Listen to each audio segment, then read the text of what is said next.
V slovenskej reprezentácii sa dnes pripojil Adam Sikora tu na v Piešťanoch. Adam, kedy si priletel a s akými pocitmi prichádzaš na ten zraz? Tak priletel som včera večer, už dneska chcel som absolvovať nejaké prvé tie meetingy a zoznamovanie s chlapcami a určite prichádzam s tými najlepšími pocitmi opäť zabojovať o tú časť na majstrovstvá sveta. Z toho individuálneho hľadiska si mal pomerne vydarenú sezónu, vlastne najlepšiu z toho bodového, z toho tímového to úplne nedopadlo dobre, tak ako sa cítiš po tej sezóne?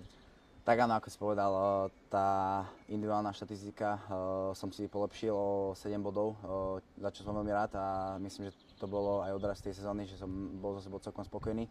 Z toho tímového hľadiska určite asi každý sme chceli trošku viac do tej sezóny, predsa len to play-off nám prináša do tej hokejovej kariéry trošku viac a je tam hlavne tých skúseností, sa tam vždy od zápasu k zápasu predsa len sa hrá na body.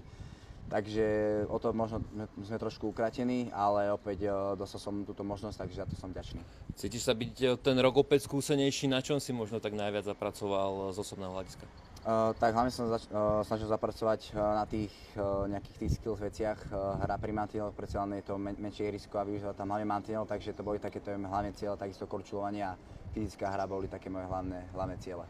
Na majstrovstvách sveta si sa už predstavil pred 3 rokmi, ako 17-ročný nováčik vtedy, aj si skóroval dokonca. Čo to pre teba znamená tento rok prísť do toho kempu, zabojovať o tú miestenku, reprezentovať Slovensko?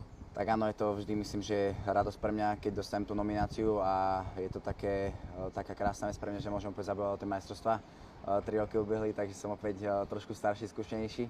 Takže ja som vďačný, že môžem opäť dostať túto šancu. Ty si taký hrdý srdciar, hrdý Slovák, takže s o to väčšou vervou sa do toho zapojíš od začiatku? Tak áno, tak ako som povedal, včera som priletel, už dneska som bol nadšený, že som ho videl chlapcu a som sa bavil s trénermi, takže opäť som bol úplne nadšený a plný energie a opäť zabojoval tie majstrovstvá. Ako to možno s tebou vyzerá s nasadením do tréningu, do zápasov prípadne, keď nás čakajú ešte 4 prípravné duely? Tak áno, tak tento týždeň sa budem snažiť tak udržiavať v kondícii, aby som bol stále pripravený pri prípadnej zranení alebo niečo, ale normálne by som sa mal zapojiť až od budúceho týždňa od pondelka vo zvolení, myslím, že by to malo byť.